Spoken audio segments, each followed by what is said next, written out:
Well, good morning, everyone, or good afternoon, depending upon what part of the country you're in. We'll get started here momentarily as everyone is logging in. But in the interim, to all the veterans that are out there, happy Veterans Day. I would imagine if we are not veterans ourselves, we all know someone. For me, my father, who's nearly 90, served in the military many, many years ago, well before, well before I was around. And a big thank you to him. He unfortunately won't be watching this, but thank you to all of the to all the veterans. And as I mentioned, we'll get started here momentarily, just as everyone's logging in.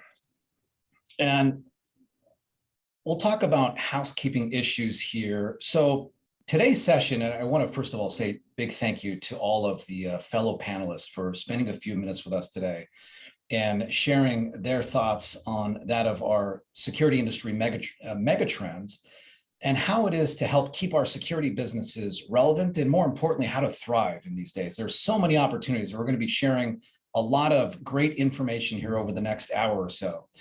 A couple things to keep in mind is if you take a look at the bottom of your screen, if you're on a desktop and if you're on the mobile phone, I don't remember exactly how it looks, but there's going to be this horizontal panel.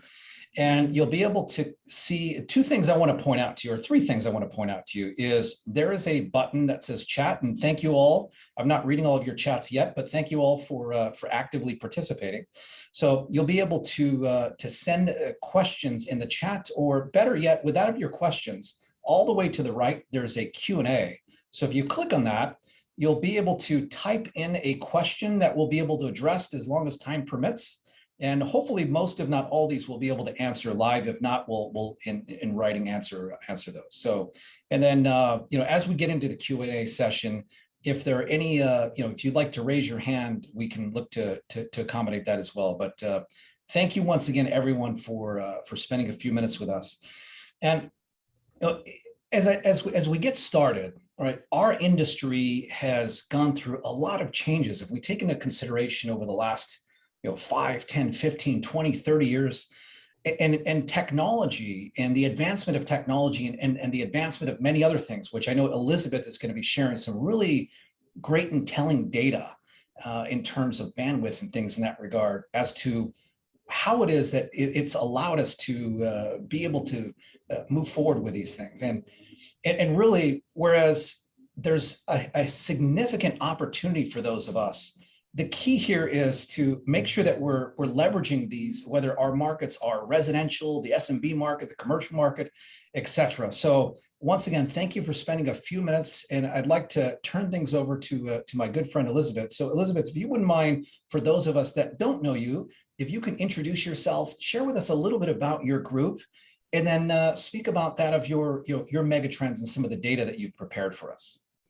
Sure, absolutely. Thank you so much for the invitation. My name is Elizabeth Parks. I'm the president of Parks Associates. We are a market research and consulting firm celebrating our 35th year in business, a family-owned company that my mom started in 1986.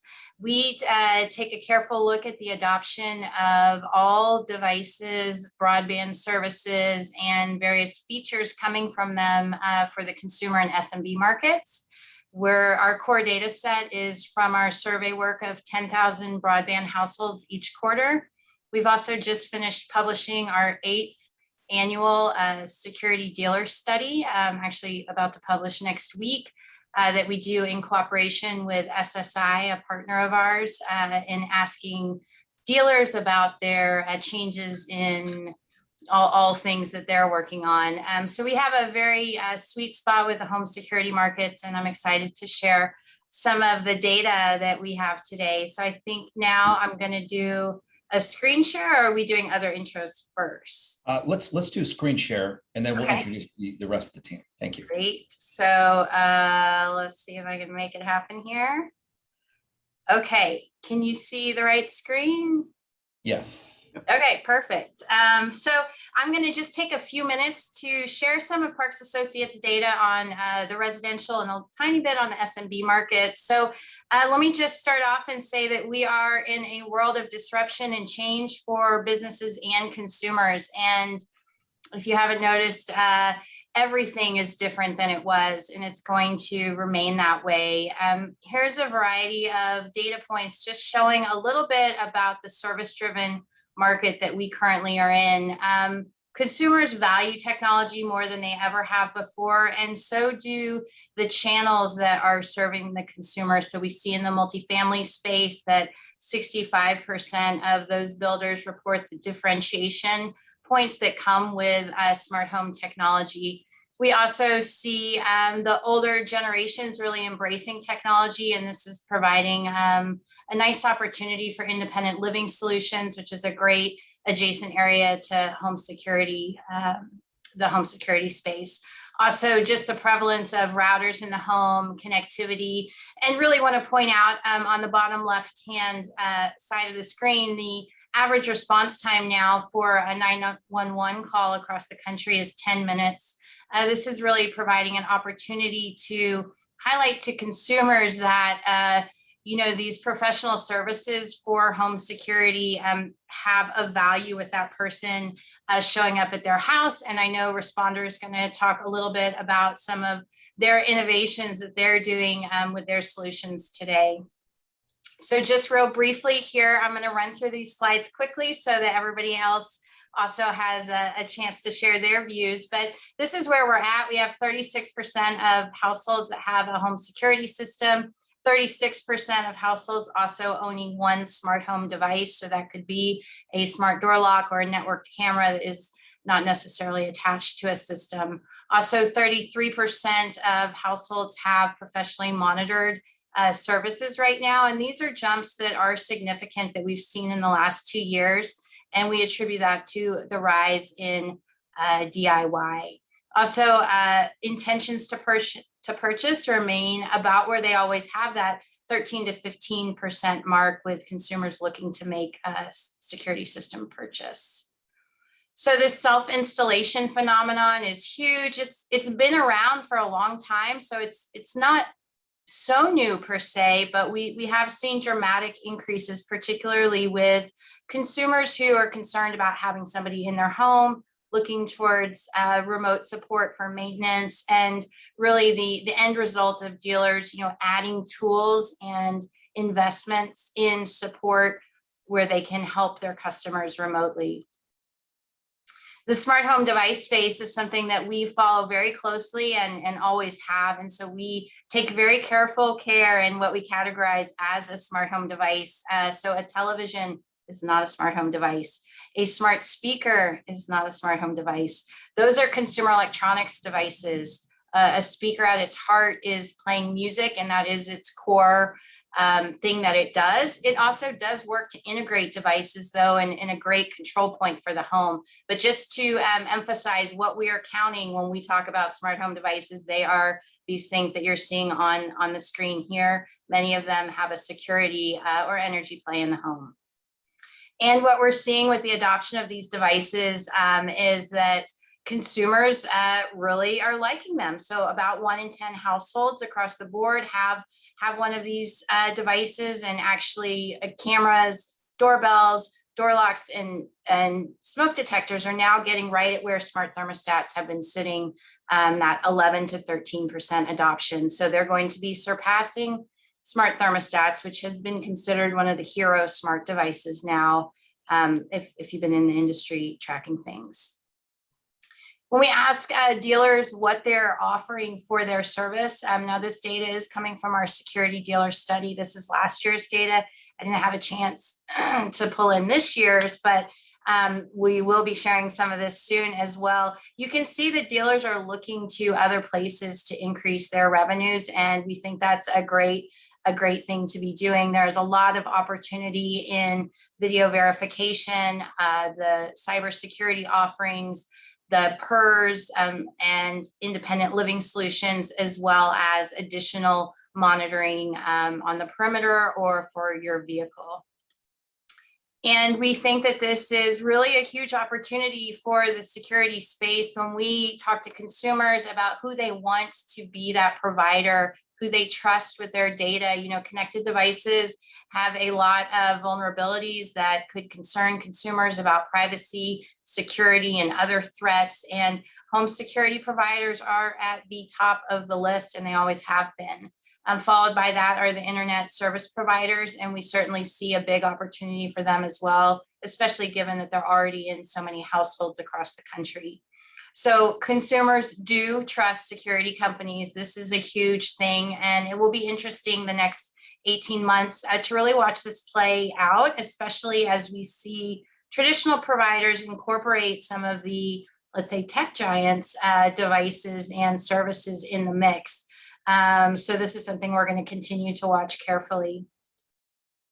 And I wanted to share just a little bit on the SMB markets, because I know many of you might be in the light commercial area, and this has got a lot of data here to show, but what it is this is from our survey of 1,000 small to medium businesses with 100 or less employees, and really asking them about what things have changed and what they're looking for their future purchases. And so at the far left hand of the screen, you can see products and services to monitor the physical safety of their business or employees, and a great increase there across all types of business locations that we tracked. You can also see there's other types of services that certainly security providers could be latching on to as extended offerings. So that is really all that I have to share with you all today. So I hope that helps set the stage for our conversation.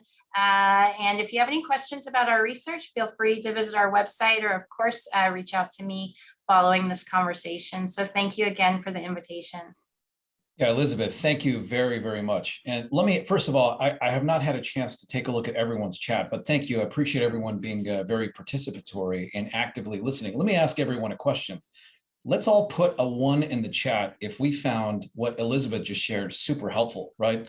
And I'll start that off. But I mean, keep in mind, I don't know if everyone really realizes, I mean, there's, Elizabeth, some of these things that you just shared are mind-blowing, right? I mean, I love, how many ones did we just, I mean, thank you. on behalf of Elizabeth, thank you. I mean, did you say a couple of minutes ago that on the average, 911 takes 9 minutes to answer calls? Did I hear that correctly? 10 minutes, actually. 10 minutes. I mean, that's incredible. And we're now in the 30s in terms of the penetration of adoption of security systems in homes. I mean, no, there are a lot of things that are happening in our space. And we were talking as a group about some of the recent news that's happened in terms of solar.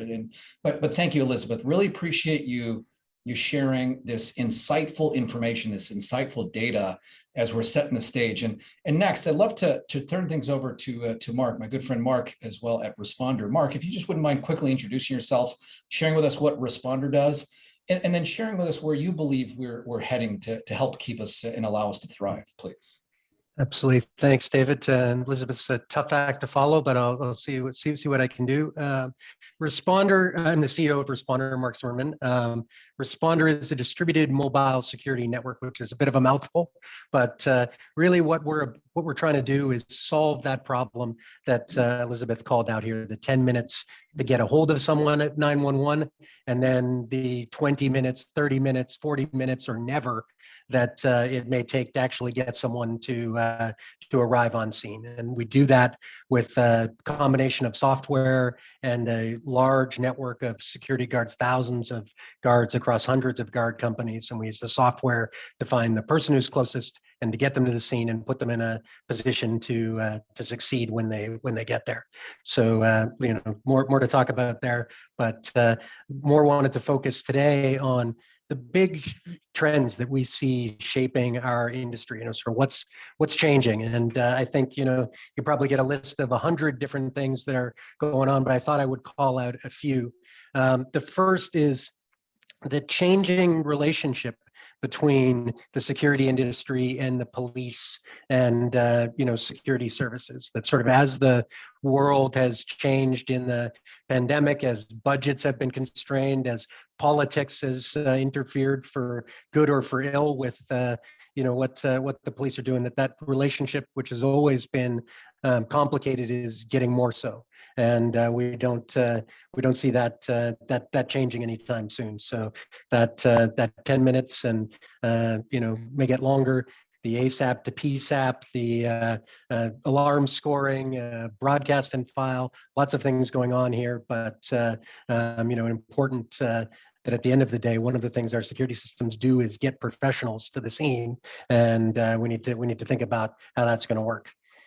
Elizabeth also mentioned scale. She mentioned the tech giants, and we say that when we talk about these things, and I think it's useful to try to put those in perspective, sort of how giant these giants are when we're thinking about this. I didn't update this morning after ADT's solar announcement, which was a good thing, but last week Apple was worth 240 ADTs, $2.2 trillion in change, and you could fit 470 Brinkses into a Google. So these players are of a whole different scale who are coming to us. Scale is not always the path to success. Big can be bad, big can be slow, but we certainly have to think about the impact of those players entering our space.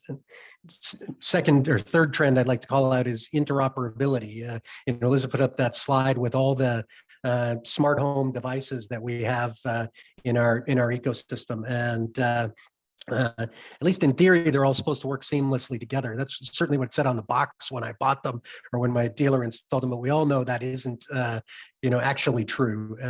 But the consumer's expectation about all these things sort of working seamlessly together is only going to, continue. And as dealers and as participants in the industry, we need to figure out how to deliver on that consumer expectation, and see that as increasingly challenging. And then the last one that I wanted to call out is we come at this business, most of us, from the physical security world. We're about protecting physical things. But as more and more intelligence gets put into these devices, that line between what's physical security and what's cyber security is getting blurry and starting to be erased. I read an article a couple of weeks ago about hackers cloning car keys by driving by on the street and picking up the RFID tags in the key, cloning them, and then unlocking the car with the right key. Not breaking my window and driving off with my car, but cloning my keys wirelessly and driving away. I love my video doorbell and my remote enabled locks that I can unlock with my smartphone. But if I can unlock it with my smartphone, probably the bad guys can unlock it with their smartphones. And so we are increasingly going to need to be experts not only in the physical world, but in the intersection of the cyber world and the physical world. So those were a couple of big things that I'm seeing in the world that I thought might be interesting to this group. Oh, thank you, Mark. Definitely appreciate that information. It's once again, it's interesting where we are going, and based off of the data that Elizabeth just shared, and with groups such as yourself and others that are really leveraging technology and really helping to automate things, right? I know we talk a lot about AI in our industry, right? And where is it we're going? And I know, Daniel, you'll be sharing some things in just a few minutes about that as well. But I like to refer to your group as more of like the Uber for guards, right? I hope you don't mind me saying that. Not at all. It's a good analogy to what we're doing. Right. So with that said, let's keep this interactive going. For those of us that appreciate what it is that Mark just stated, let's put a quick one in the chat as well, please. And as we're transitioning, Mark, once again, thank you for that. Jake, you're up next. If you wouldn't mind just sharing a little bit about yourself, your group, and getting to where it is that you see that our industry is going. Sure. The pressure's on now. I didn't know everybody was going to get a vote after they spoke, but I'll do my best here. My name is Jake Bull. I'm the president of SS&SI Dealer Network. We're a value-added distributor of security and smart home products, and we offer private labeling, fast shipping, and marketing support to hundreds of dealers all over the country. I'm also a second generation security professional, proud son of a door-to-door alarm salesman turned security entrepreneur. And you may recognize me from the alarm industry's largest Facebook group, Burglar Alarms Online. I'm always up there in costumes. This month it's Pilgrim Jake, which is always, you know, kind of fun. GI Jake might have been fun for Veterans Day, but I guess there's like guys that are actually really tough out there, so maybe not the best idea. But we see, you know, we work with hundreds of dealers nationwide, and we're seeing some big trends right now. Number one, as Elizabeth has kind of pointed to, these smart home ecosystems, they've expanded tremendously, right? And what's important to the security industry is security and life safety still remains very much at the center of many of those ecosystems. And that's not just in terms of being a hub, right? But it's also in terms of value. Consumers value security and life safety as a part of their smart home ecosystem. So we're seeing most of these smart home systems, we're seeing them still contain some aspect of security and life safety in it as well. And I think that's very important for our industry. DIY, everybody was terrified. At least all the pros that I talked to as DIY started to gain more and more prevalence. They were concerned that it was going to cannibalize the industry. Well, I'm happy to see, you know, Elizabeth report that it's not just taken market share from security professionals. It's actually made the pie bigger, and I think that's really important. We're starting to see some dealers actually, you know, even traditional dealers start to get involved in that space, and I'll talk a little bit more about that later on. But we've exceeded that long-held historical cap of 20 to 25% market share of U.S. households with professional monitored security. That was the cap for decades, really. And so it's exciting to see that the market has grown. We're also very excited to see that home builders and multifamily developers are making security and smart home a standard, right? This is very important for our dealer partners that have, you know, really focused on the home builder and multifamily markets. It's not just pre-wiring homes anymore. These guys are putting in security and smart home panels as a hub. And that's exciting, certainly for us, but it's exciting for the industry as well. I also want to point out, you know, a few years ago, we saw some kind of really frenzied M&A activity, folks just paying lots and lots of money for alarm accounts and alarm companies based on RMR. Well, as the dust has settled on some of those bankruptcies and debt restructuring, we've seen a shift here, which is really interesting. The big players have shifted not just to wrapping up subscriber acquisition costs into the RMR over the life of the contract, but many of them have shifted to consumer financing model. I think that really levels the playing field for a lot of traditional dealers who maybe didn't have the capacity to finance subscriber acquisition on balance sheet. So a lot of that's shifting off balance sheet, and that's giving these traditional dealers an opportunity that before they didn't have. They can scale without having to absorb that high cost of account creation. So that's exciting. And then lastly, video is huge. We're seeing video not just in terms of the video doorbells, but we're seeing video analytics and tied into residential security systems. We're seeing doorbells where you don't have to press the button. They know when somebody walks up to the door. I just saw a video that one of our dealers shared where the camera detected a person in the driveway. We talk about breaking into cars. This camera detected the person breaking into going to break into the car and whistled at them and scared them off. I think that's huge. But video, more than just doing exciting things like active deterrence, it's going to play an even more important role than ever before when we talk about video verification.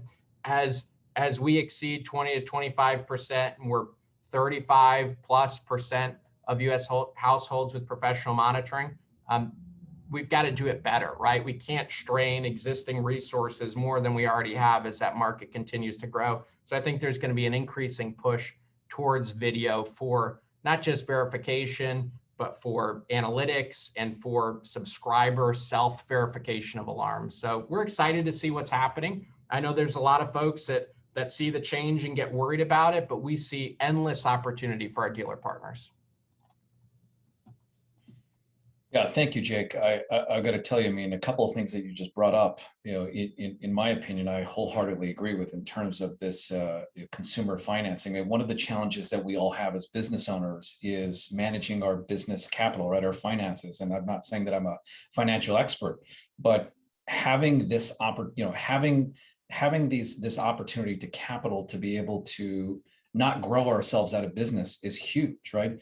You take into consideration the adoption from the end user as well to be able to, up these things. I mean, that's huge. The other thing that you just mentioned in terms of video, and not to tee off, our next featured panelist here, but with that said, I mean, I wholeheartedly believe that we're in our infancy in terms of the services that video provides, right? In terms of the opportunities that our industry has. So no, thank you. And yeah, sorry, Jake, I don't mean to put you on the spot, but let's keep this going. Like, who appreciates what it is that Jake has said? And also, Jake, come on, guys, let's get some votes in here, okay? Yeah, and also, Jake, keep up all the great work that you've been doing online. I admire all of the things that you do on social. So keep all that good stuff up, and I love the ones with the exclamations as well. So thank you.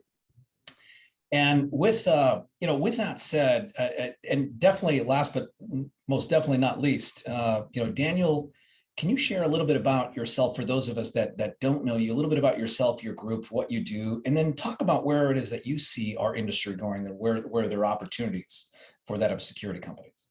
Yeah, sure. Thanks for having me. And my head's kind of spinning from going after everybody. I'm hearing everybody's thoughts and ideas, and mine's going like, man, what should I talk about that? And I'm hopefully going to kind of echo a lot of things that everybody already said, but my name is Daniel Forrest. I'm the CEO of iForce. We are a remote guarding center where we exclusively work through our dealer base.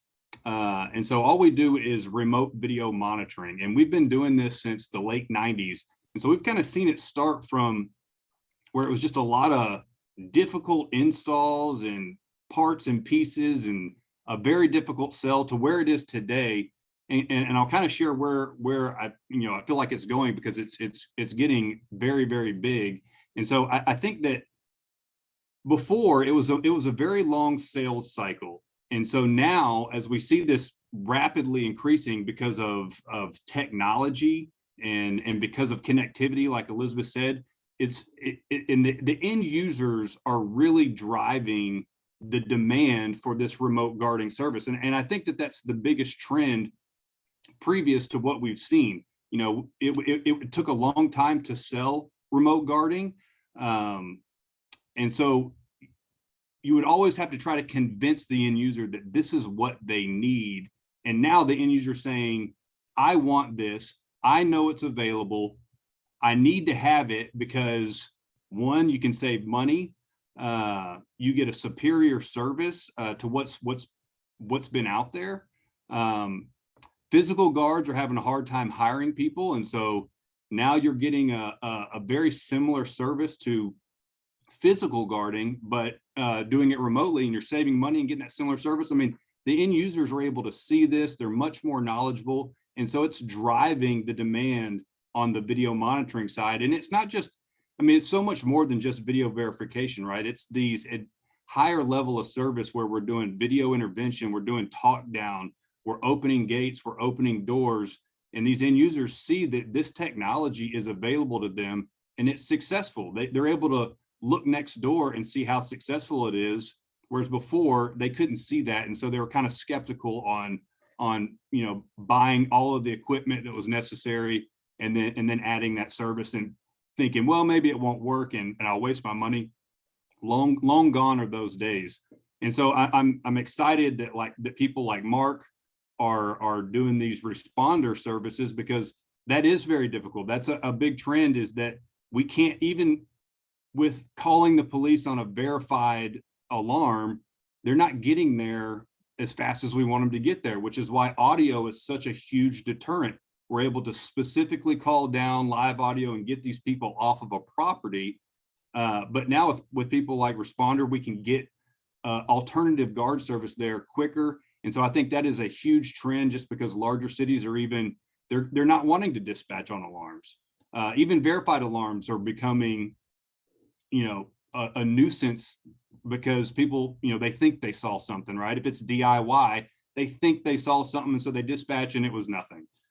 So these these advanced services of audio and responding services, I think those are the biggest trends from our side, especially on the commercial side, small to medium, even large, is the availability of the technology that is really driving this end user demand. I think is the biggest trend for us.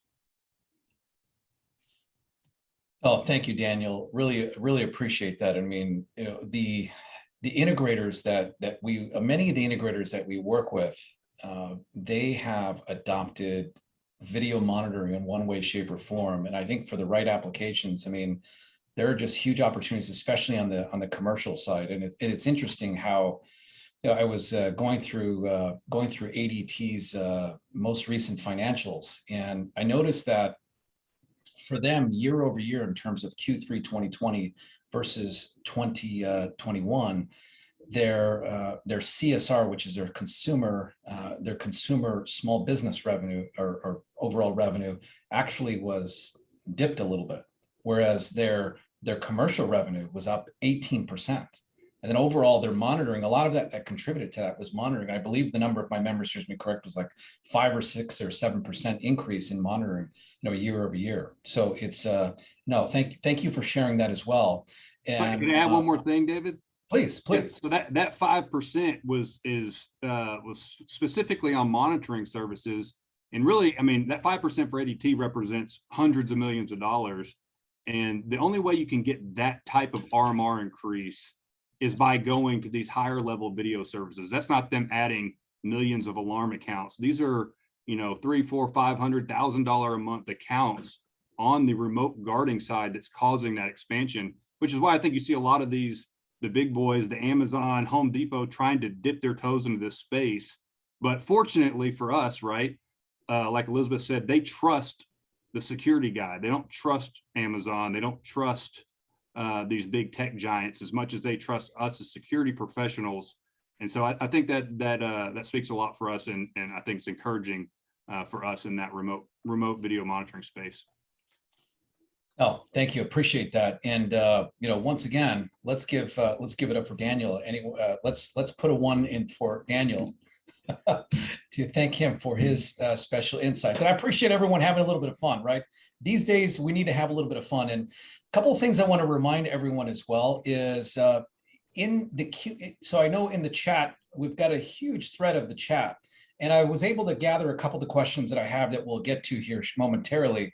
But if you go to the Q&A tab and type in your questions there, we're going to get to as many of these as we can over the next few minutes. And this is just a great opportunity to ask these featured panelists. One thing I wanted to do, I hadn't introduced myself. And for those of you that don't know me, I'm David Morgan. I'm the co-founder of SD Marketing. We're a marketing agency for the industry. We've been around for just over 10 years.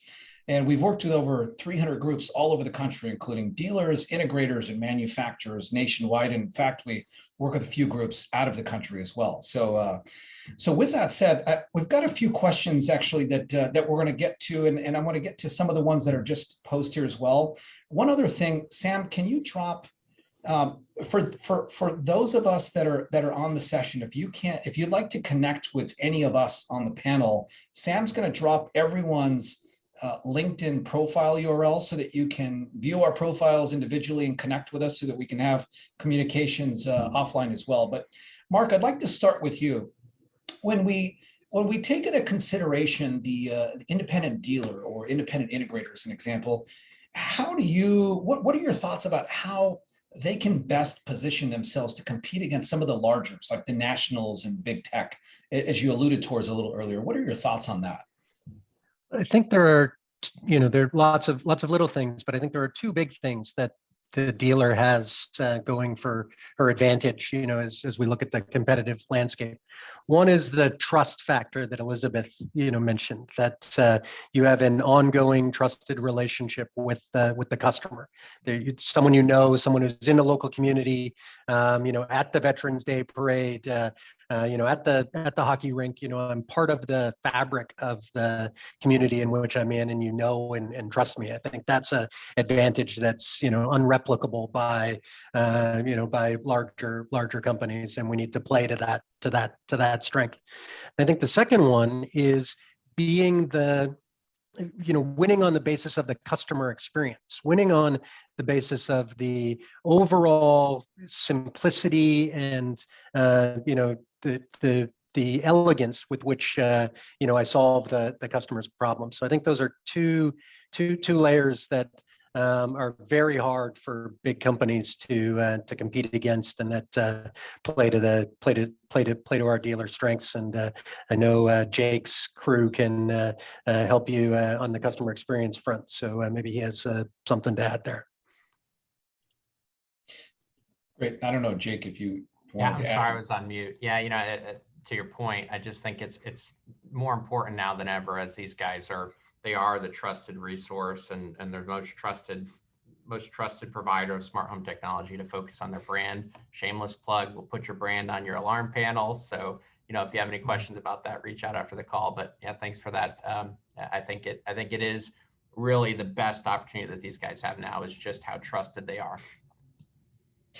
Oh, thank you. Thank you, Mark. And thank you, Jake, for sharing your thoughts on that question. And Jake, if you wouldn't mind, I'd like to pose this next question to you. So in your experience, how have you seen that dealers have adapted to address the growing percentage of consumers opting for, whether it's a self installation or DOI, and how they are preferring remote support? Yeah, sure. So, COVID was, the scariest thing to happen, right? I mean, there were shutdowns. I was scared about what this would mean for our dealers, for our business. And very early on, we said, hey, you know what? If people don't want our dealers in their home because of COVID, let's give them some other opportunity here. And so we quickly spun up a self-install program where we would ship it direct to the consumer. The installers would, help them with assisted self-install over the phone and schedule that. I was just so impressed to see so many dealers that otherwise would have thought, what, self-install isn't for me. At that point, they couldn't roll a truck. People didn't want them in their homes. They said, hey, look, this is something we have to do. And they did it. We had a lot of guys that, because of the shutdowns, they got into that business. And after that, everybody got back to work, and a lot of them said, hey, we're going to go back to traditional installs. But we still have dealers that are shipping alarms in a box to their customers, whether that's new customers or maybe a customer that's moving just outside of their service area. So these guys have embraced self-install as a model, maybe not their primary model, but it's something that they're participating in. As part of that, rather than just having really great tech folks out in the field, they had to start training their folks inside and saying, hey, look, people are going to be calling you asking about how to connect their camera to the Wi-Fi. They're going to be calling you asking about how to install a sensor. So they gave them an opportunity to really train the folks in-house to provide that support. Fortunately, some of the platform providers and manufacturers have invested a tremendous amount of resources into really, really detailed knowledge bases with all kinds of information where dealers can go get access to the questions that they might get from consumers, and they have these resources readily available. Some of these platform providers have empowered their dealers with mobile apps so they can do troubleshooting and remote support, whether they're in the truck or they're at the office. They have really great ability to support customers remotely. And I think that's incredibly important for platform providers and manufacturers to be focused on. But I also think there's a lot of folks that said, hey, I want to do self-install. And they went and they got all the stuff, and either they put it on the shelf and they didn't get around to it, or they tried to do it and they were a little bit flustered and getting everything integrated didn't really make sense. Well, there's a very high return rate on these products at the big box stores. In some cases, I won't mention the name of the company, but there was a retail camera manufacturer that in Canada, their return rate, I want to say it was like 40%. In the US, I want to say it was north of 30%. And that's a very high percentage of folks that say, hey, look, we want this, but maybe we can't do it ourselves, or maybe it's not meeting my expectations. So I think self-install is an opportunity for dealers to provide that, right? They can do self-install, but it also creates opportunities for people that are finally saying, hey, you know what, I want this, and maybe I can't do it myself. So we've seen a lot of our dealers leveraging that and winning business because of it. Yep. Yeah. Thank you, Jake. Appreciate that. And I'm going to tell you that the last point that you were making about, about the self-install, whether it's the physical installation or whether it's I'm getting a notification every 5 minutes, those two things are fueling opportunities for that of our industry and that of security companies. And to me, it goes without saying, but in terms of how we communicate this to our existing base and to our prospective customers, it's touching on those pain points in that of the marketing that we're doing individually for that of our security businesses to really, once again, touch on that, right? Because this could be a prime opportunity for new business. So thanks, Jake. Appreciate that.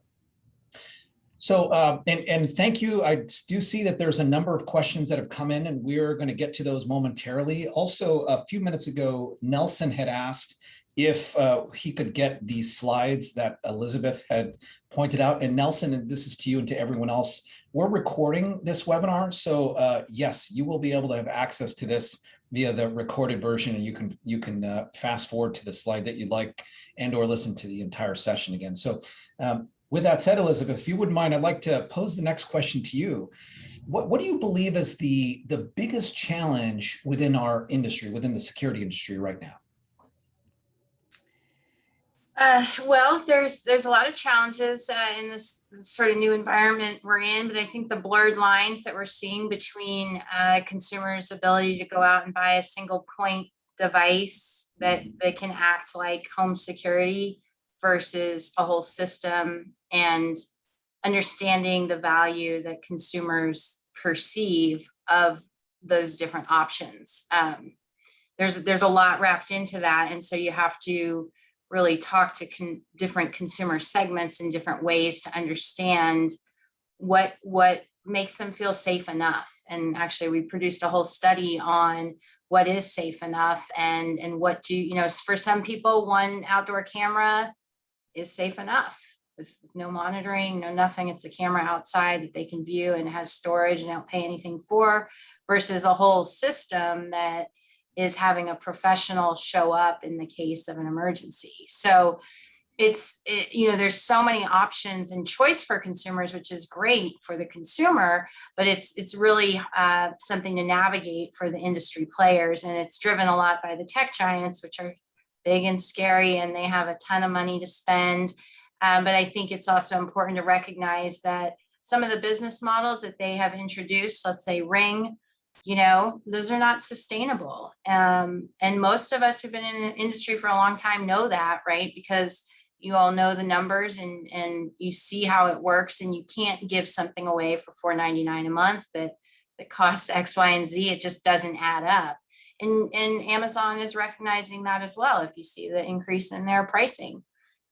So they're creating disruption with new offerings, low price points, new options, no contracts. All these things are very disruptive, and change is hard, but it also brings up all sorts of new opportunities, specifically with interactive services and that ability to sell additional value to a consumer beyond the access points in their home. So I don't think we're going to see DIY as an or, and in fact, we don't. It's an and. It's expanding the market, creating new opportunities, and really trying to meet the new expectations that consumers have. There's a changed consumer view on how technology can serve them, but then the industry has to rise and meet the consumer where they're at as well.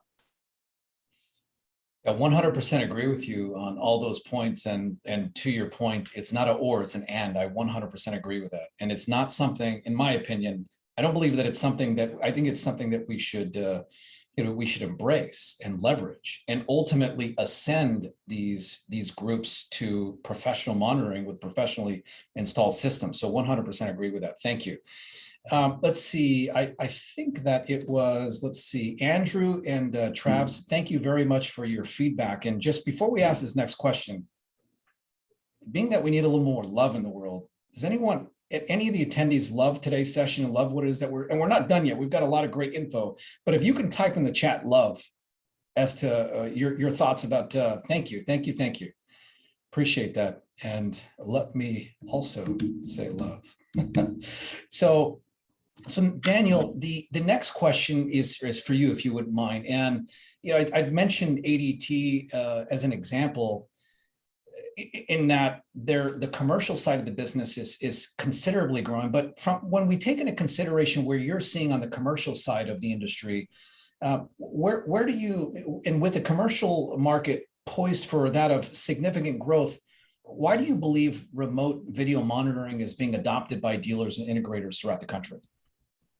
Yeah, so I mean, I'll re-emphasize obviously that the end users are driving some serious demand, and so I think from the integrators' perspective, one, they're already putting in the camera systems. They're the security providers for these people, and so it's a great opportunity to capitalize on it if they're not already, because if they aren't, then somebody else is talking to their customer for just the service, right?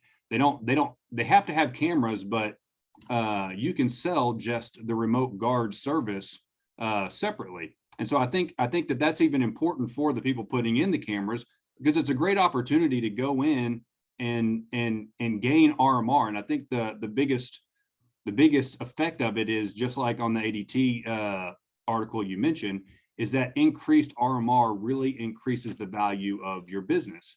And so, we've been selling alarm monitoring for years and years and years, and that's not going to go away. This is just the expansion of that. And we're going to see that continue to grow, where video is everywhere all the time.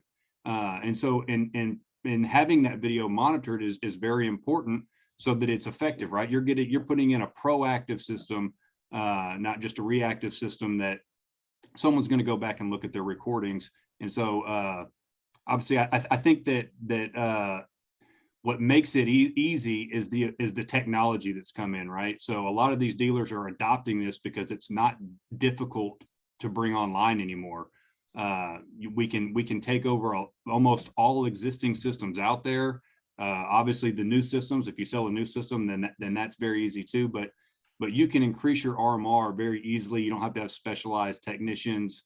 There's good video monitoring partners out there that can help you develop that without having any specialty training necessarily. And so I think that that's the biggest reason for this growth, and why so many integrators are now adopting it into their everyday sales cycle, because of that.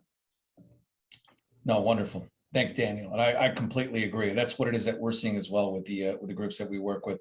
So Jake, if you wouldn't mind, I'd like to, I'd like to actually transition the next question to you, if you wouldn't mind. So how do you believe that dealers benefit from that of a wide variety of smart home devices that they can now be integrated with that of security?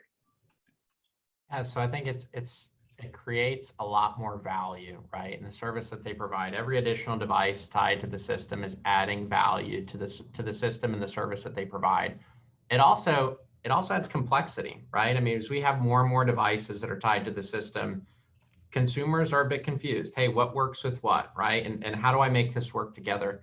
I think that the security dealer, as the curator of smart home technology and the professional to make everything work together, that's why they're going to win in this. I believe that the value that all these additional devices provide is going to make long-term sticky customers. And I think that the complexity of all that they can do is going to win them business as they're increasingly seen as the experts. It's all about being the authority. It's all about being the expert. So 100% agree with that. Elizabeth, I'd like to turn things over to you. So when we take into consideration, what type of interactive smart home devices do you see are being added to home security systems the most? Well, the smart doorbells and door locks and outdoor cameras are top of the list right now. Outdoor cameras are huge. Consumers love outdoor cameras, so that's a big one. But doorbells and door locks are also making their way into a lot of homes, and so I think that that's going to continue.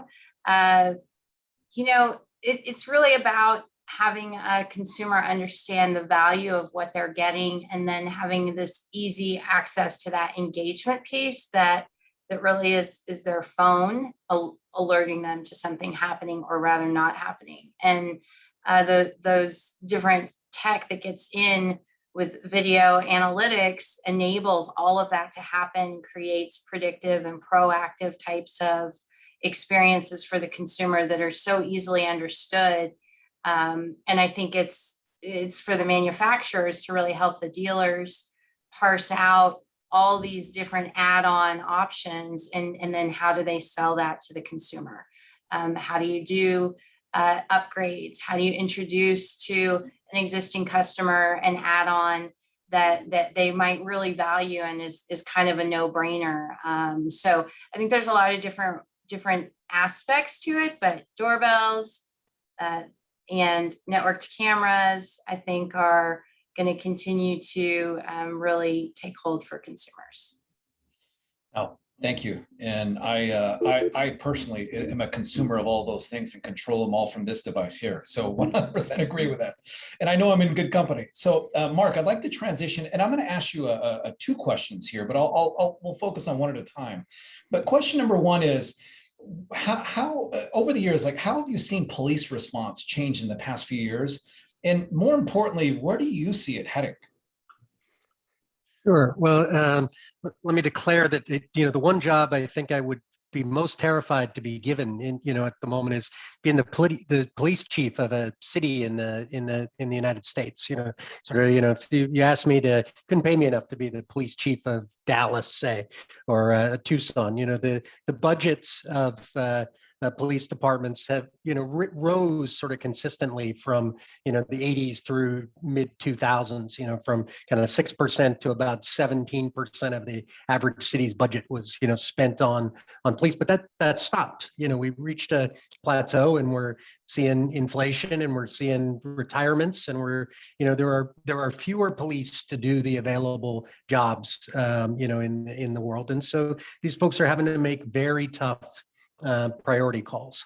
Somewhere, depends on which police department you look at, but around the average, somewhere 40 to at the upper end to about 30% at the lower end of police work is responding to non-emergency related kind of alarm calls. If you do sort of the time study, that's a big chunk of the time that police have available, and we need to figure out how to help them spend that time more wisely and on more critical things. Responders certainly about that, but I think there are all kinds of things. Daniel mentioned video as a way to decrease the amount of false calls that happen. There's alarm scoring. There's a whole bunch of things that we can do to reduce that workload, and we've got to do all of them to put the police in a position to do the jobs that they uniquely can do. And so we need to do all the other things that we can find. We're seeing police forces react to this differently. Some are keep turning up the knob on the fines. It was $50, now it's $500, now it's $1,000. Some are taking it's best efforts. We're going to broadcast and file is the term of art that the Los Angeles police use for this, which means, if we're close by, we'll go. If we're not close by, we won't. And you have no certainty about that. So we're seeing police, try to solve a really hard problem best they can. And I think the industry has to do more to help. No, and to jump in here, sorry, I just read an article this morning about LA advising the residents there that if they're to get robbed on the street, to comply, to comply with the robbers and give their stuff up, whatever. And it's crazy. I mean, that is a crazy message. I would say if I was getting robbed, I'd make a lot of noise and try and get away. And, that's not so it's really going to become a bigger problem. There's going to be an issue here that grows with police response times, no doubt about it. And video verification can do a lot, as Mark was saying. And I know I talked to Simply Safe the other day. They're spending a lot of time on this kind of technology that helps reduce those false alarms and gives that sense of reliability. And so ultimately, there's a service there in the end to the consumers and the professionals who may be responding. Absolutely. Yeah, actually, Elizabeth, I'm glad you just said what you said, because that leads into my follow-up question, which is, speaking of technology, Mark, if you wouldn't mind, just for the follow-up question, what role do you believe technology, how does it aid in decreasing that of the false alarms?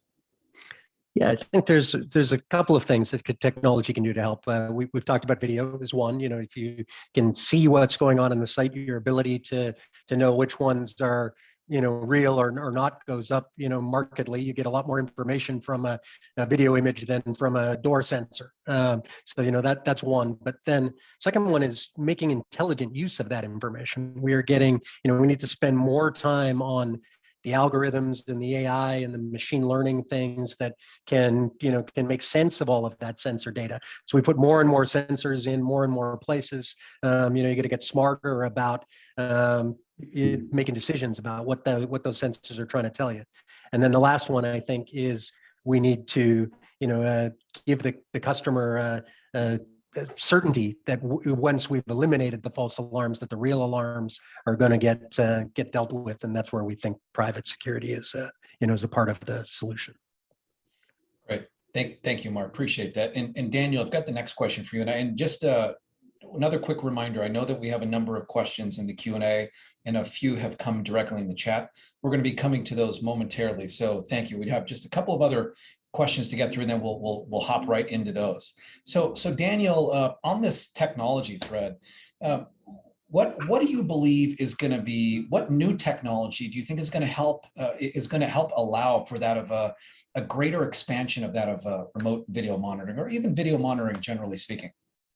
First, I will say, Elizabeth, that's why we all carry guns in Texas, because when they tell us that, we're fighting for ourselves. But yeah, so and I do live in Dallas, so yeah, there.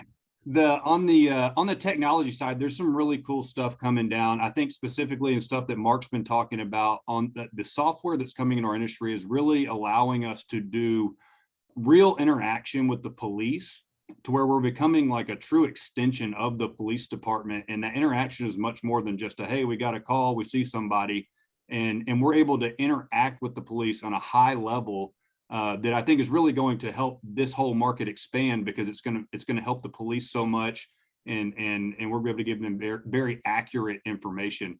So I think software development that's coming into our industry is huge, and that's going to grow it. And speaking of software, obviously the software developments on AI specifically, and the growth of the AI in just the last 2 years has been phenomenal.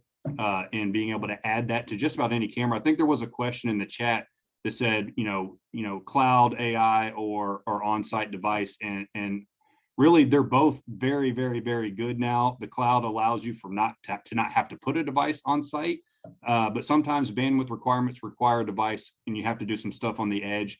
And so I think that the whole software development side is what really is going to drive this, from our interaction to police to getting real, true, accurate alarms. And they get better literally every day. As we give feedback to them, they update their algorithms, and tomorrow we're better than we were yesterday. And so with the cloud facilitating that, it's making us better literally every hour of every day.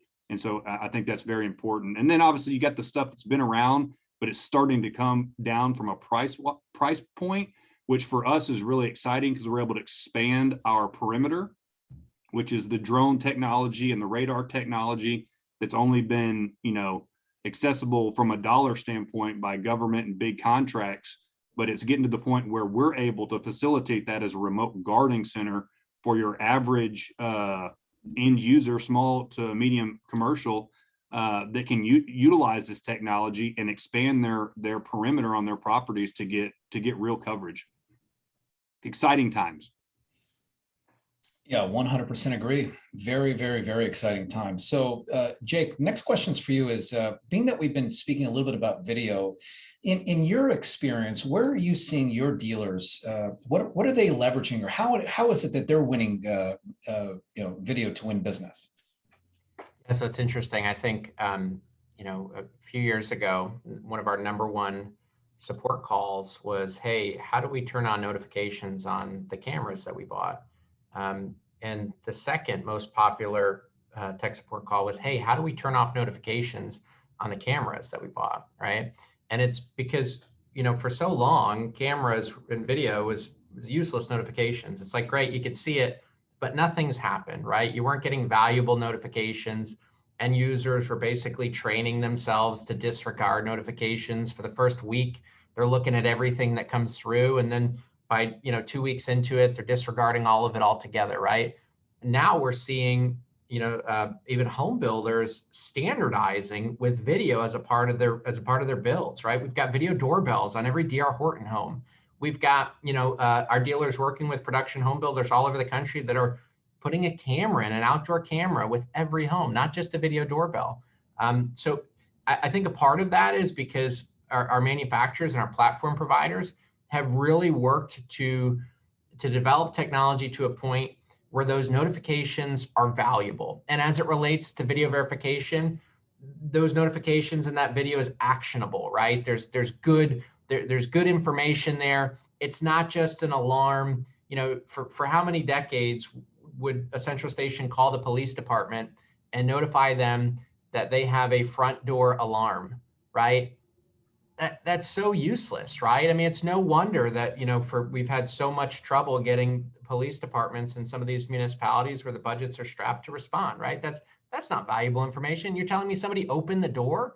That's not enough to go on, right? So I think for both subscribers to have the ability to get those notifications, and in many cases, verify or cancel an alarm based on that video notification that they're getting themselves, and beyond that, for central stations to be able to make decisions and to be able to relay information based on the video. All of that is made possible by an increased prevalence in video all over the place. Again, production home builders making video a standard. We're seeing it all over SMB. We're seeing, video monitoring and remote guard services in small business, right? Who would have thought that SMBs would have the budget for video analytics, let alone virtual guard service? So the dealers that have really tapped into that and understand the value that it creates for end users, they're winning. I mean, they're winning tons of business. And we're seeing the guys that are most successful tying video to the vast majority of the accounts that they're creating. Thank you, Jake. Appreciate your thoughts and insights on that. And just, I'd like to really quickly, let's go through, because I'd like to answer as many of the Q&A and there's some of the questions through the chat, but I'd like to just ask each of the four of you the following question. If you can just give us just a quick answer as to, and we're going to start with Elizabeth, if you wouldn't mind. We'll do Elizabeth, Mark, Daniel, and then Jake. The question is, what's the most important thing that dealers can do today to help future-proof that of their business? And if we can start with Elizabeth.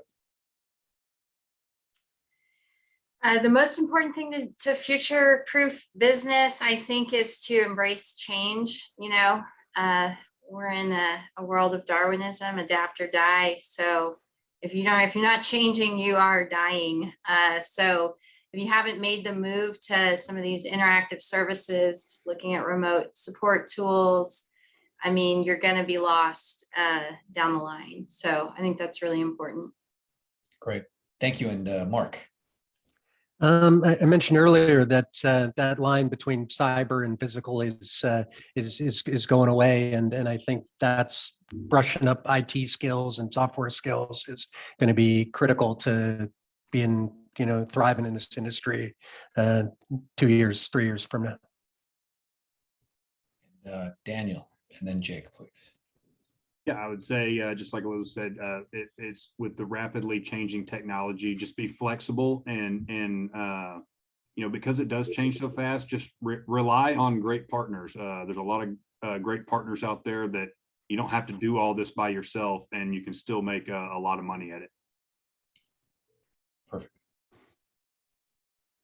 Yeah, and I would just add that I think the first step is to become technology experts, right? And on the broad spectrum of security and smart home devices, become an expert on that. And then the second step is to position yourself as the expert on that, right? So it's no longer positioning yourself as the alarm company.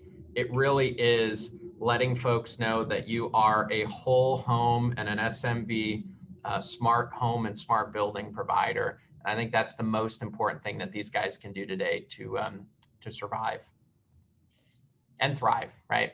Absolutely, and thrive, most importantly. So perfect. Okay, so we've got a number of questions, and as I mentioned, I know that we're running up a little on the hour, but we're going to get through as many of these as we can. So Ron Warman had asked about a half an hour ago or so, and I think this may be for Elizabeth, but if anyone else wants to interject in this as well, that'd be great. So the question is, this new generation of homeowners, are they looking for the interconnected smart home first? Is security just an app on the interconnected home network? And if so, how does this change how it's sold and supported?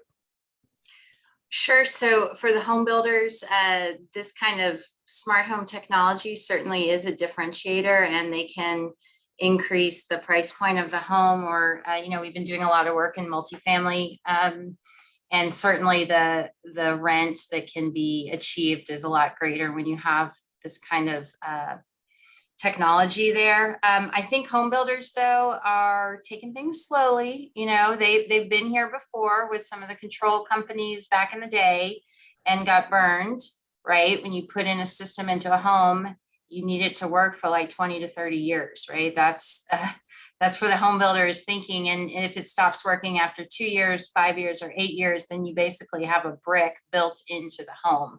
So there's a lot of builders who are well aware of that, and are focused on partnering with companies that are going to maintain whatever they're doing, and also focusing in on the infrastructure of the home. So they're looking at the home network, they're looking at the Wi-Fi in the home for easy addition of devices. Doesn't matter whose device or what device it is, as long as it can be added. And so making sure that foundation of connectivity is there, I think, is really top of mind for most home builders. And then you see a lot of the innovative ones who are making careful choices with what they're adding in. And it is somewhat of a bet, because we saw Google had 5,000 partners in their Works With program, right? 5,000 devices that they were connecting with, and they ended that, and that is a problem for a builder who's trying to sell something that's going to last, forever, or for 20 years. So I think that's what I'd say on the home builder side. But there's, 1 million new homes get built a year. A lot of them have technology in them, and consumers expect that is a differentiator for sure. Thank you. Thank you, Elizabeth. Appreciate that. And I believe this is going to be a question for Daniel. So this comes from Dan de Blasio, a good friend of mine. So is video analytics better processed at the server or on the edge? Thinking that coming in with a server and using the existing customer cameras is a win. I think maybe the second part was more of a. Yeah, I mean, I both options are really good. AI really started on the edge because of the high processing power, and it's just now recently been able to be moved to the cloud. And so I really think both options are great. The edge device does save you quite a bit of bandwidth. So depending on how many cameras that it is that needs to be monitored, and what their bandwidth upload speeds are, we'll determine that. But I think from a accuracy standpoint and effectiveness, both are pretty equal in that regard. Great. Thank you, Daniel. Appreciate that. And I believe, Jake, this next one's going to be for you. So this comes from Roy Pollock, who I've not seen in a while. So Roy, I hope you're doing well. So shouldn't equipment vendors be required to have their equipment NRTL tested and listed? Well, it's an interesting question. I think the major players are certainly getting that NRTL those NRTL listings. We do see some smaller startups that are going to market, without the NRTL listings. I think as it relates to security and life safety devices, it is incredibly important to have testing done and to know that they do have a listing from an NRTL. So I hope that sufficiently answers your question. Thank you, Jake. Appreciate that. And the next is, Mark, is going to be for you, I believe. And this is from another one of my friends, Derek Morrow. Have not seen you in a while, but Derek, hope you're doing well. So the question is, the alarm industry has put the largest cost on service on the police department. Now that our industry has to bear more of the cost in handling alarms. Do you see more effort in finding ways to lower false alarm rates? Yes, I think there are lots of attention being paid to this, both at individual monitoring stations and industry wide. There are things like the AVS-01 standard going on. We talked about video verification. There are lots of efforts being made here to reduce that, and I think certainly the cost being pushed back has been part of the impetus for that. Not the only impetus, but it's certainly a driver of increased attention being paid to that.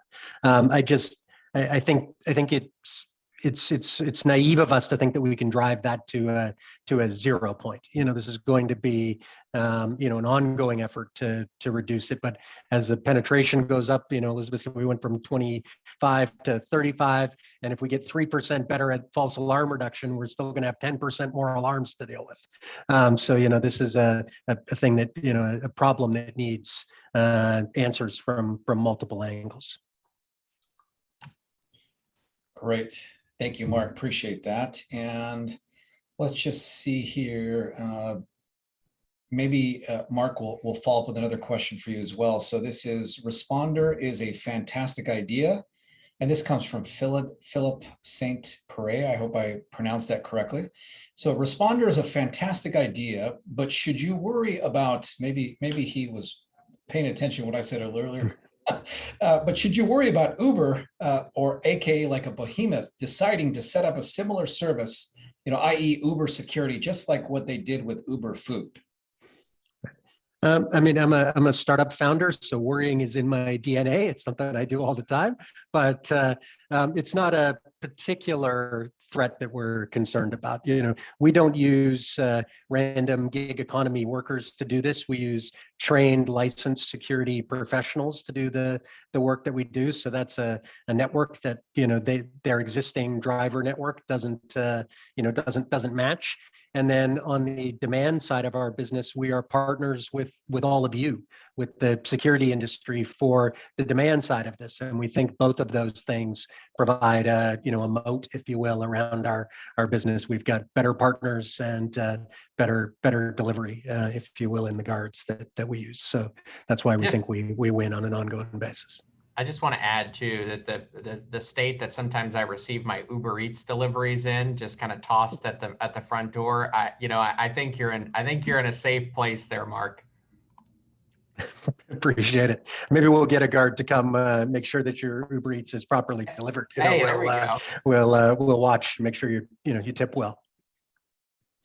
Okay, perfect. And I know some of these questions have already been answered. Let's see here. David, I wanted to see if I could address the question about Matter, because I think this is a really important one. Dealers, I don't know all that security dealers pay attention to, but this interoperability issue is really a big one for the manufacturers. And I think if you've been in the industry for a long time, we've got a number of different standards that have been developed, and the Matter initiative is really huge. Somebody asked, like, what's the deal? What do we think about that? And the fact that we've got 400, we just met with the Connectivity Standards Alliance last month. They came to our offices. Actually, it was one of our first in-person visits since the pandemic started. But it used to be the Zigbee Alliance, and they changed their name and then launched this Matter initiative, which is this promise to create interoperability across all of the players. I mean, all 400 manufacturers are in a room agreeing that their products are going to work well together, and that this standard will go across the top of all the other different application layers with all the other standards in there, and make everything work seamlessly with a unified experience for the consumer, everything that we've envisioned for the connected home space really for the last 35 years here at Parks. And they haven't, they have no products that are out this is coming soon, supposedly in 2022. And so I think it's a great initiative. We wholly support the idea. Whether it can happen or not is, it's a tall order, and you can only imagine all the engineers in the background who are basically having to cut out their features, right? That's what this will do. It will somehow eliminate the secret sauce of all these companies so that they can work together. And it's kind of interesting, because you wonder if Samsung and Apple and Google are going to be willing to strip their differentiators out of products for that achieving interoperability. So we're not holding our breath, but we are certainly watching it with interest. And I think it's important for the security industry just to be aware of it. It would end up creating a stamp on the hardware that says Matter with the logo, to be an indicator for consumers that that product is interoperable across, whatever ecosystem we're talking about. Kind of like the Energy Star. When you see Energy Star, that that's a stamp of efficiency. And of course, as a consumer, if you have any interest in saving energy, you're looking for that Energy Star rating or whatever. So it's a good question. I want to just make sure that one got in there. And I don't know if Mark or Daniel or Jake have any comments about that, but it's certainly something we're watching closely here. Yeah, I think that interoperability, I think that consumer confidence, right, in smart home products is going to depend on knowing that whatever device they buy isn't going to be a brick if that platform provider, if that manufacturer goes out of business or changes direction. So, I'm hopeful that interoperability is going to mean a much wider ecosystem of products compatible with our industry platform providers. I would say that, I think the number one focus for our industry, it just has to remain security, right? And data security. We have a tremendous amount of trust from consumers on what we'll do with their data. And, I think that as long as the emphasis is on security, and then maybe the next biggest priority is that interoperability, I think that would be the best thing for this industry. Yeah, only thing I would add is, I share the skepticism that it may take a while that Elizabeth has, and Jake's focus that security is, where to start, or is the central focus for us. But I think it's also important to keep in mind that if we get it right, if that does happen, the explosion of value for consumers that would be created, and for us as an industry that would be created, is worth chasing. If every one of these devices could work together, the use cases and the lifestyle creations and so on, we've all watched the videos, hey, this is what it could look like in my smart home. It would actually look like that. So it's a prize worth chasing, even though it's not an easy one. Just to add on to that, look at electric cars and charging stations. They're all proprietary. So who thinks electric cars are going to go to mass market if you can't charge them anywhere? I think Tesla just opened theirs up, so it'll be beyond just Tesla. But if each car, the Rivian came out with their own charging thing, and it's like, well, I'm not going to go buy a car if I'm not sure if I can charge it somewhere. Charging stations are really nowhere to be found as it is. And now I have to figure out if it's the right charging station for my EV. There's some logic here that the manufacturers, I think, in the car space need to wake up to as well. That even applies to phone chargers now. We talked about, just the ability to find a phone charger that's compatible with your phone or your iPad or whatever device you have. I think that interoperability and the ability to kind of pivot quickly is it's incredibly important, again, to create confidence in making that purchasing decision. Elizabeth might not buy a Tesla if she doesn't know that she can charge it wherever she wants to. Somebody else might not buy XYZ smart home product if they're not confident that it'll work with what they have or that they'll be able to, use it long term. Yeah, all excellent points. And so Daniel, this next question is for you, and this comes from another good friend of mine as well, Sharon Elder. So Daniel, without actually discussing price or the pricing, what do you believe is the secret sauce or some of the key elements that dealers need to consider? Many dealers shy away from the cost of interactive video and subsequent resale price. The comparison to a guard and to the site only being guarded while the guard is on site versus the video 24/7. I'll see if I can answer all of that effectively. I think that not necessarily a secret sauce, but I mean, it's important that for a lot of integrators out there, if you're already selling CCTV, you need to offer it, right? Offering it's the first step.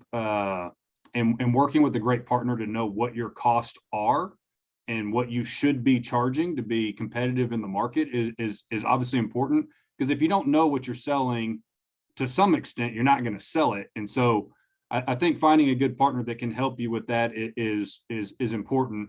But what we've seen, as far as success goes, is these dealers finding a particular market, and just like Jake mentioned earlier, become an expert in that market from a remote guarding standpoint. I mean, becoming an expert applies across the board, but in remote guarding specifically, if you can become the expert in remote guarding for a particular industry niche, then your name just kind of goes everywhere, and everyone starts calling you their, and they don't mind passing that information to their competitor, because that doesn't affect them from a competitive standpoint. It provides a value.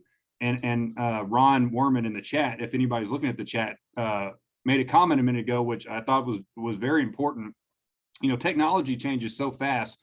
That isn't really the lead that we're going with, because what you're selling today, technology may be different tomorrow. And so what we're really selling is that value proposition. The service and the solution that we're selling is very valuable. And so I thought it was a great comment, and I think it's important for a lot of dealers out there that, we're not just selling a piece of equipment. I completely agree. So I'm not sure who it is that would like to answer this, or maybe this may not be the appropriate panel, but so if any of you would like to hop in, please let me know. But this is a question from Derek Morrow once again. This is on the cybersecurity front. So cybersecurity is a whole other failed and training level. Currently, I only hear professionals using buzzwords, but can't have a real discussion on this topic. How can we overcome this? Is there a standard that we can all use? Do we hire one expert just in cyber? Do we require all of our people to have an IT background? I'm not sure if anyone wants to address that. Oh, thank you, Jake. Yeah, if I can, I just think, number one, as security professionals, most of us are relying on platform providers for alarm communications and to facilitate the smart home ecosystem. These folks are, very, very much, focused on that cybersecurity, right? So as it relates to the devices that you're connecting to your security panel and your smart home hub, I think that a lot of that goes onto your platform provider to give you the assurances that that it is secure. I do think that as an industry, we would benefit tremendously from just training on basic networking. I think cybersecurity is going to be a stretch for most alarm technicians, and even for some of the senior guys. We've got to train them on networking, and we have to give them the talking points from the platform providers to talk to consumers about why the platform is secure, right? Because we get this all the time. One of our platform partners released a camera with two-way voice, and one of our dealers had concerns from a consumer as to whether or not the audio on that would be secure. Now, had he known and had the talking points, hey, look, there's no way for us to access this. There's no way for our platform provider to access this. This is in light of a recent, scandal where a big security provider had a technician accessing video on the system. It's very important for us to have the talking points. I don't know that we can all be cybersecurity experts, but we have to confidently address those cybersecurity issues with end users. Oh, fantastic. Thank you very much. And if anyone else wants to jump in, feel free to. Well, David, I was just going to say, I think there's basically needs to be a general understanding that all of these connected devices in the home create vulnerabilities for consumers, and therefore the products that they're using, it's important that there is security built into those and or added protections offered. And so I think that really a lot of it could come into the upselling of added services, which is moving beyond just protecting, you really look at the whole home protection. And this is something we see consumers want. And I have a great chart I didn't show, but we have so much data here that shows that consumers, have this incredibly increased awareness of the network now compared to a year ago, just simply because of the usage that they've had, the device is connected, and therefore the threats that are coming at them. So I think it's going to start becoming very top of mind for consumers. And I mean, if you've ever had some kind of breach with your own personal data, it's a total nightmare. People will pay for that. And as a security company offering that, it really makes sense, but yeah, I can see how it would be a complicated thing on the tech side, on the training, and how do you even go about doing that? But there's a big market, and the broadband service providers, they're losing their pay TV money, right? The people buying OTT services instead, but where they're getting their added incremental revenue is in parental controls, managed services, turn that device off, make sure that the network is protected. All of those right now are add-on services that consumers are, starting to pay for. So still early though. Oh, thank you very much. I know we have a few more questions that are coming up. So, and I realize we're a little over, but I'd like for us to, if you all are okay, just to answer a few more of these questions, please. So the next question, and I'm not sure who would like to answer this, but it comes from Stephen Young, and the question is from a tech/customer support training standpoint, what does our industry need to do most?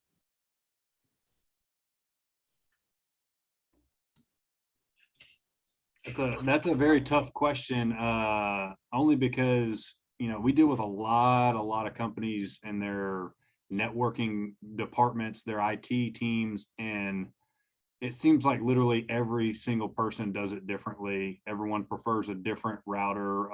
This brand is no way it's going to get hacked versus this brand, and then you go to the next person, it's different. So it's hard to say if there is one thing. I don't think that there is. Obviously, I'll say it again, you can't train everybody to know everything. It will never happen on the IT side, but having a team of partners that you can rely on, and from a training standpoint, make sure every tech has a laptop that somebody else can dial into and help them, that will help that networking requirement. And if I may just quickly add, set standards, right? It's hard commercially to tell the IT folks, what router, they need and how to configure their firewall, but residentially, set standards. We have guys that repeatedly, they have issue with their Wi-Fi devices, and it's because they're relying on whatever the customer provides. And, variable inputs lead to variable outputs. As much as you can possibly control the inputs, and in most cases now that's the home network, control it, own that home network, manage it. And then that makes it a lot easier for you to train your folks in-house, because they're not dealing with anything and everything that's out there. Again, easier said than done commercially, but it's easily done and valuable residentially. Oh, great, thanks. And we'll get to just a couple more. So I believe this is going to be for Elizabeth, and this comes from Chuck Speck. So one of the biggest statistics that stuck out to him from your presentation was the large jump. This also stuck out to me as well, from the traditional residential penetration from 20% to 33%, which to me, I also believe this is huge. So now with it being, now with the normalizing of DIY over the past few years, is there any further data showing whether the large gap in market share has been filled primarily by newer players or existing alarm companies growing their bases as well?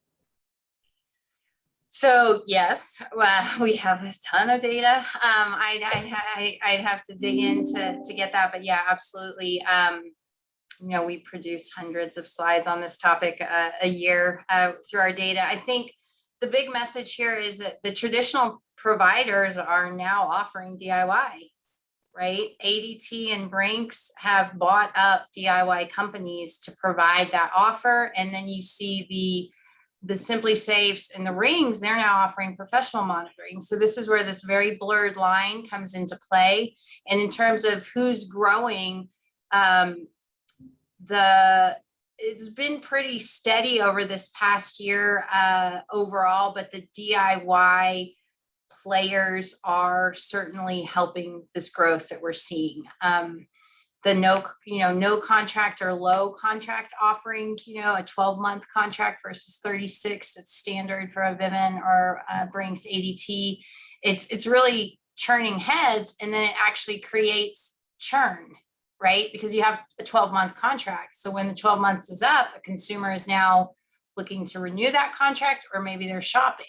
So it's the shorter contract times are actually creating an opportunity to capture that consumer who's going to churn potentially or going to stay.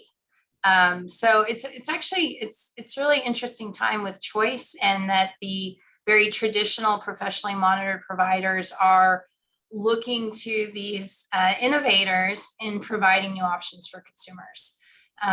But I do believe overall it's an expanded market for both, but lots of blurred lines. In fact, we have a white paper called Home Security Redefined, and I can share that with whoever if you want to read that. Oh, perfect. Thank you very much. And as I mentioned, one or two last questions, and we'll just have final thoughts here. So this question comes, so I'm not sure who would like to answer this one, but this comes from Andrew Hurley. And the question is, when will cloud become the norm and the majority of deployments? So I presume this has to do with when will cloud be associated and be the norm and included with the majority of deployments? I think very much, I'll speak to this as much as I can. Very much the cloud is the norm, right? When we have to define what the cloud is, right? There's processing done in the cloud, right? There might be analytics done in the cloud.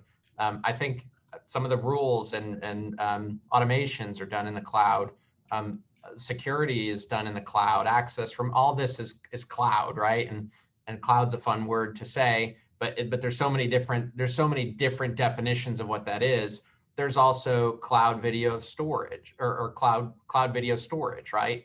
And I think that's becoming increasingly popular, but bandwidth limitations are certainly coming into play there. And so we're seeing, I think we're seeing a lot being done in the cloud, and at the same time we're seeing a lot being done at the edge, right? Even in cameras now, edge recording and onboard recording on the device itself. So in an effort to get rid of that box, we're doing it two ways. We're doing more in the cloud, and we're doing more at the edge, in the device itself.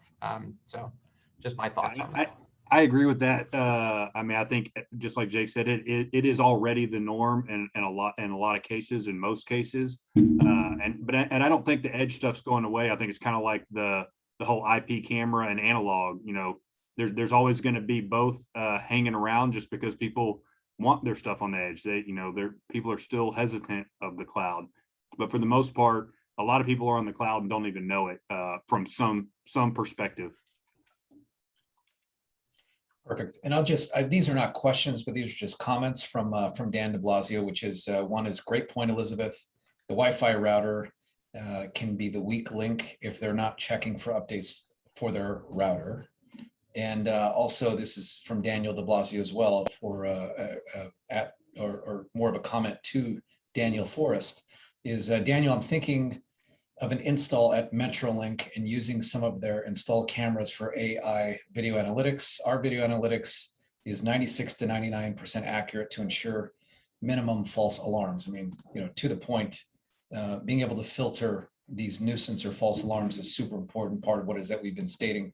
So I think that we are just about, oh, thank you. That was very kind of you, Elizabeth, to share that of a flip book for us with these resources. We have so much research. So if you go to Parks website and go to our white paper section, I mean, we have a lot of research you could buy, but we also are very big on educating the industry. And so you can go to the white paper section. We've just published a white paper with GE Appliances on MDU market, Cox Communities on the role of broadband and multifamily, Calix on the role of managed Wi-Fi. We're about to publish something with Comcast Xfinity on choice and home security. So we're really working hard and have a lot of great data that we'll share. So feel free to check out our website too. Wonderful. And thank you, Elizabeth. And to what you just stated, as we share our final thoughts, I'd like for the four of you to just share your final thoughts, as well as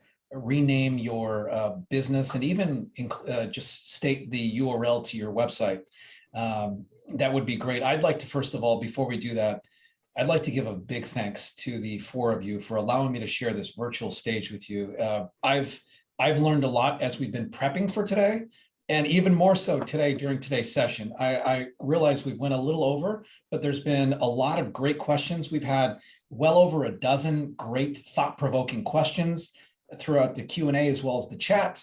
We've had, I would say, at least hundreds of communication in the chat. And I don't know about you, but I am involved in a number of security-based webinars. And to me, I'm biased, but I think that we were very interactive today. And not only I want to say thank you to you, I want to say a big thank you to Sam. Sam is instrumental member of our team, and he's been super helpful to make sure keeping the five of us in line over here prepping for this. And most importantly, and I know that a few of us have had to leave early, but to every single one of us that have RSVP'd or registered for today's event, today was all about you and us individually sharing our experience, where it is that we are, where it is that we're going. I mean, I'm going to sum things up with change, and things are going to continue to change. We have to challenge ourselves from the inside out to continue to adapt with where it is that we're going, and to invest in talks like this, and really making sure that we're staying ahead of the curve. Because I'm telling you, the advancements in technology, the tech companies, the nationals, the local competitors, they're going to eat our shorts. And I challenge every single one of us, and that includes myself, to be open to change, to be open to making ourselves better every single day. So with that said, Elizabeth, if we wouldn't mind starting with you, just final thoughts and making sure that everyone knows how to get a hold of you and your website and things in that regard, and then we'll move from there. Absolutely. So again, Elizabeth Parks, I'm the president of Parks Associates. We are a market research firm. We also host executive conferences for the technology industry. We love the home security space and home controls and home automation. It goes really directly to the roots of our business. And so it's quite an honor to join you all here, and I appreciate the invitation. I'm really active on LinkedIn along with Jake, and so would love to connect with you there. And please visit our website. We are big on education, and so we put out all sorts of free content to help share about not only home security, but also CE, entertainment, anything in the home, health, connected health and wellness, air quality is a big area too. So love to see you all jump on our website and read some of our research. Great. And Mark. I'm Mark Zimmerman. I'm the CEO of Responder. Let me spell that for you because it's not obvious. It's rspndr.io, responder.io. It's where you'll find us. We're a distributed guard response network. And for closing thoughts, I just, I think you nailed it. With this industry is changing, and it's changing faster and faster all the time. And investing in learning and development and keeping pace with these things is what I'd recommend. And I think it behooves us to at least have some ones in the chat for Sam and David as well, who made us all look a whole lot smarter and more articulate than maybe we deserve. But they did a great job of preparing us for this. So thanks to Sam and David. Great, and Daniel, please, and then we'll finish up with Jake. Daniel Forrest, CEO of iForce, EYE iForce. We are exclusively a remote gardening center that works through our dealer channel. And I would say, you know, to close, just be flexible and adaptable to an industry that is getting flooded with technology from all over. Great, thank you, Daniel, and definitely Jake, please. I want to thank everybody for making the time this afternoon. I appreciate not just our panelists and David and Sam for putting this together, but I want to thank all of the attendees for joining us here today. Again, I'm Jake Fall. I'm president of SS&SI Dealer Network. If you're looking for a security and smart homes products distributor to assist you in navigating all of these changes and figuring out what products you should be offering to your customers and maybe how you could get your name printed on them front and center, reach out. I'm going to send you a link here in the comments. So you've got a link to our website and you've got a link to our Facebook group as well. Please connect with me on LinkedIn, join our Facebook group if you're on Facebook or Meta as it is now. And we'll look forward to continuing this conversation after the event. And thank you all. Yeah, wonderful. Thank you, everyone. We really appreciate all of your time this afternoon, and we look forward to seeing you soon at an upcoming online or, more importantly, in-person event. So thank you very much. And Sam, we can probably wrap things up. Sounds great.